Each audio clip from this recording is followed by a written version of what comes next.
What you're looking at here is the beginning of my next significant project. I'm going to be building my own small utility trailer for use around my hobby farm and for hauling small equipment such as lawn tractors and motorcycles and whatever comes along that I need to move around.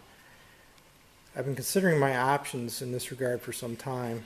Of course, there's many ways one could go. You could go down and buy a new commercially made trailer for hauling lawn equipment with the back drop-down back ramp and different sizes, you know, $1,000 give or take, maybe a little bit more than that.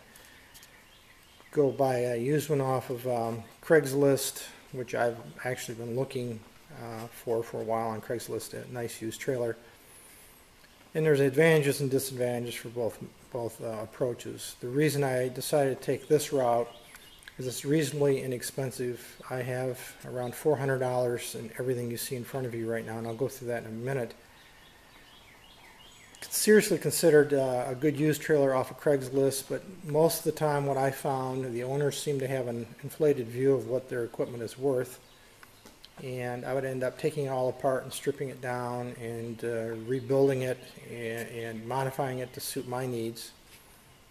Quite often the wiring has been compromised or hacked and it has to be repaired or replaced, and the homemade wood sides and bottoms usually requires significant modifications or replacement, etc. So I thought I'd just start from scratch as a project and make my own trailer. There's a couple of other criteria that are important to me. One is I didn't want anything too large.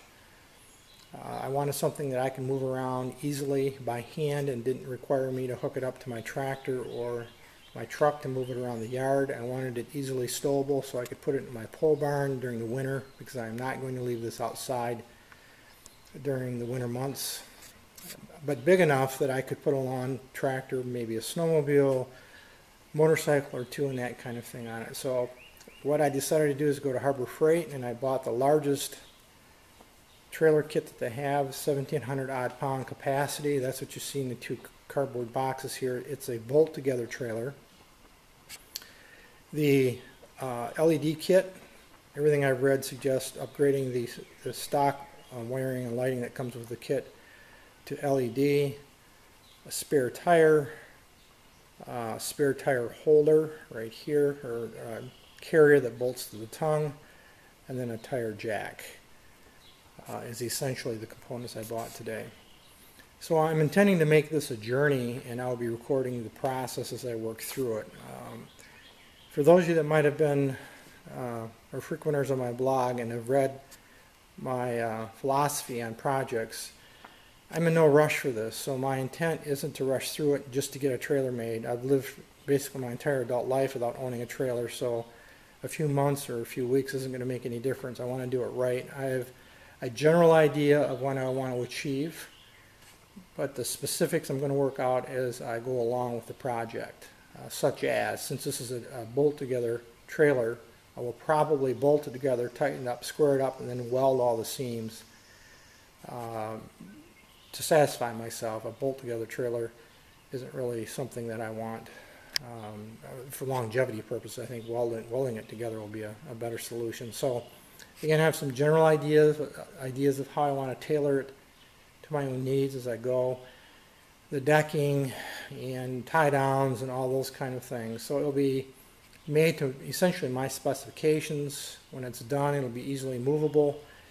And I really don't need a huge enclosed trailer. I have friends that have those if I need to use one, and I don't have really an easy place to store, or a good place to store a large trailer anyway. So this is the beginning of the journey, and as I make significant steps, I'll be recording the process of what I'm doing and how I'm doing it, and posting videos or updates on my blog of the progress. But I just unloaded the components, as you see here, from picking them up at Harbor Freight. By the way, it's about 40-45 miles each way for me to get to the closest Harbor Freight. It's a 90-mile round trip, so it's not just a hop, skip, and a jump, and it's totally out of my way, so it's not a matter of running over there quickly to pick up something. So I made the list, went up there today, bought everything, and then just unloaded it in the shop. And I thought before I even opened the containers, I would show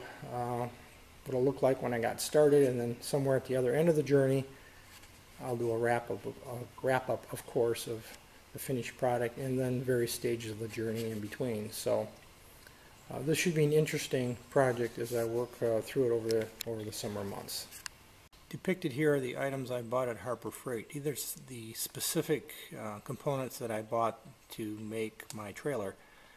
A moment ago I showed the unopened boxes, but here are the specifics. The trailer kit with the number, that's the